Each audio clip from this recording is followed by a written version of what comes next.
Elon Musk isn't just building companies. He's shaping an environment that his children are growing up inside, one most people can't even imagine. While the world focuses on rockets, AI, and headlines, a far more interesting story is unfolding quietly in the background.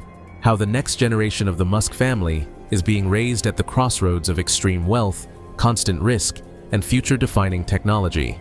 Are these children being prepared to inherit privilege, or trained to operate in a world few adults could survive? Before this video ends, decide where you stand. Don't forget to like and subscribe to Zenith so you don't miss what life really looks like behind billionaire walls.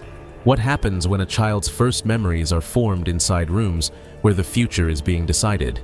For Elon Musk's son, growing up doesn't happen on the sidelines of power. It happens in the middle of it. His environment isn't separated into work and life. The two overlap constantly. Instead of being introduced to ambition later, he's surrounded by it early. High-level meetings, advanced technology, research facilities, and innovation spaces aren't distant concepts. They're familiar settings. These aren't places designed for children, yet they quietly shape his understanding of the world. He watches problems being solved in real time. He sees adults build, argue, calculate, and commit to ideas that affect millions of people. That kind of exposure changes how scale feels. Leadership doesn't look intimidating. Responsibility doesn't feel abstract. Influence becomes normal. While most children learn about power from textbooks or screens, he learns by observation, by proximity. But that raises a harder question. When a child grows up inside systems of influence this early, does it build natural confidence? Or does it create expectations that are impossible to outrun?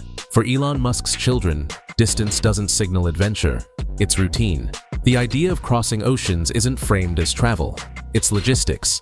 Movement is built into life so early that continents stop feeling far apart and time zones lose their meaning.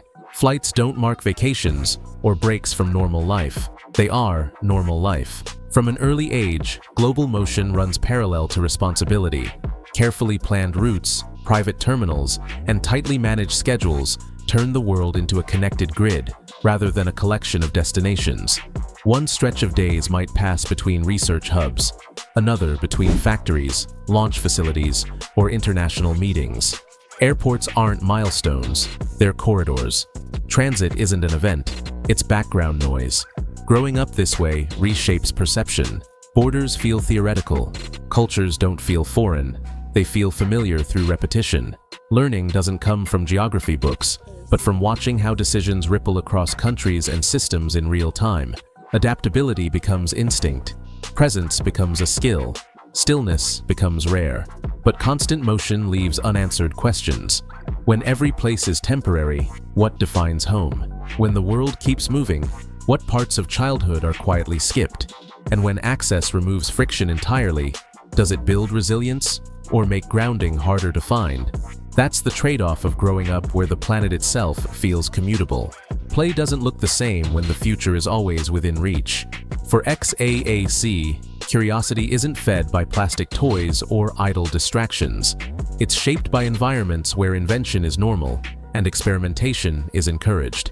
As his life moves across continents, his sense of play evolves with it, unfolding inside spaces designed to stimulate thinking rather than simply pass time. Instead of being separated from the adult world, he grows up adjacent to it. Models, machines, and interactive systems surround him, not as lessons, but as invitations to explore. Play becomes hands-on discovery. How things move, how systems respond, how ideas turn into something real. Learning doesn't arrive through instruction manuals. It happens through exposure and observation. In this world, imagination isn't limited by scale. Curiosity isn't treated as noise, it's reinforced. Creativity becomes something active, tested, adjusted, and refined through interaction. The boundary between fun and function slowly fades, shaping a mindset where problem-solving feels instinctive rather than taught. But there's an unspoken tension beneath it all. When play mirrors the architecture of innovation, when exploration starts resembling preparation, childhood shifts. The question isn't whether this creates future innovators. It's whether innocence can survive when potential is always being cultivated. Comment: play.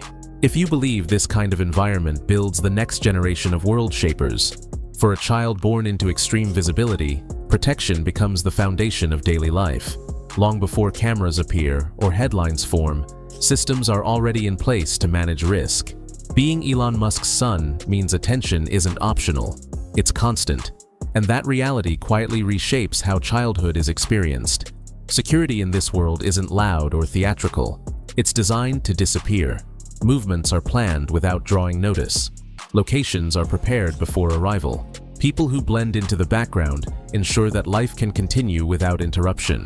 The goal isn't confinement, it's insulation. Freedom is preserved by controlling what never reaches the surface. As travel increases and public exposure grows, protection scales alongside it.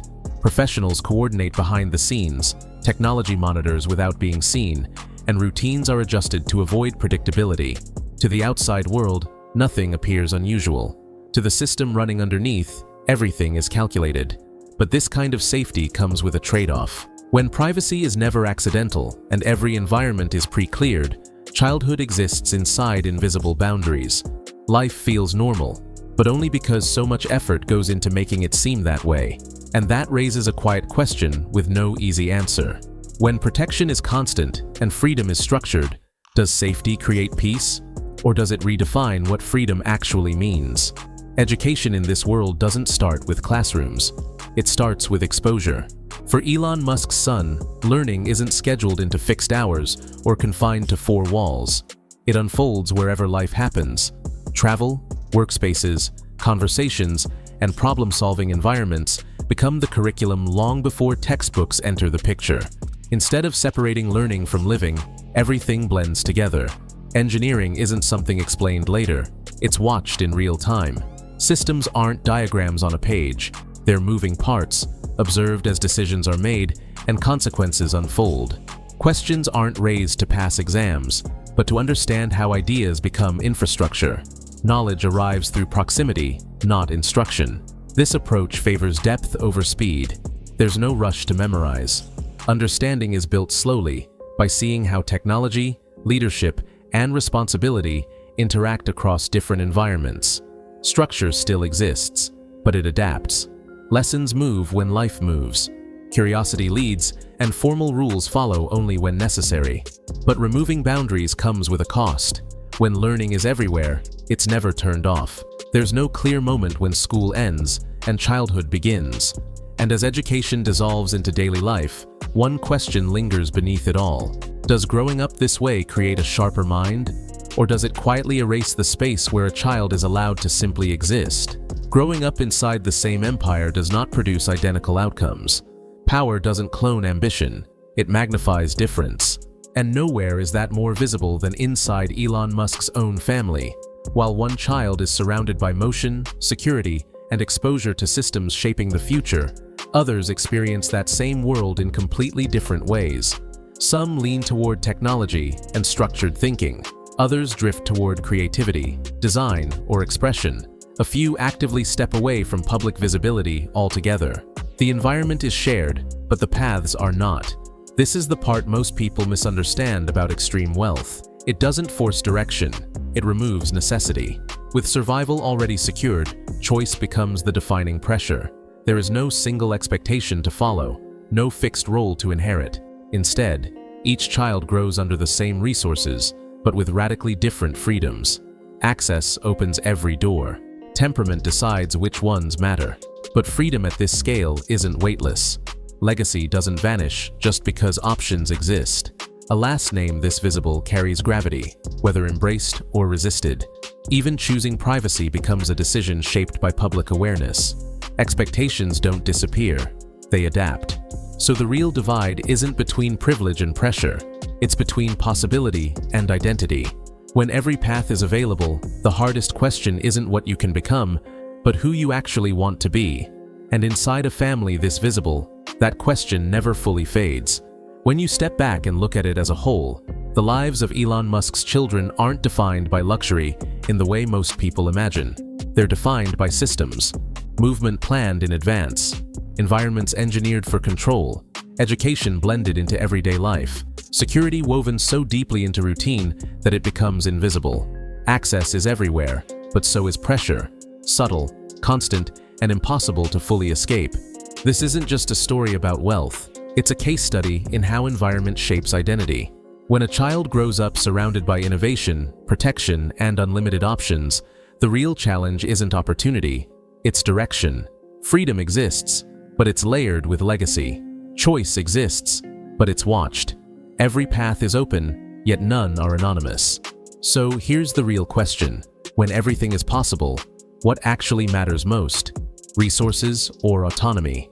The ability to build anything, or the freedom to choose who you become without expectation? Drop your thoughts in the comments. And if you want more stories that explore the side of billionaire life most people never see, subscribe to Zenith. This world isn't public, and it doesn't stay open for long.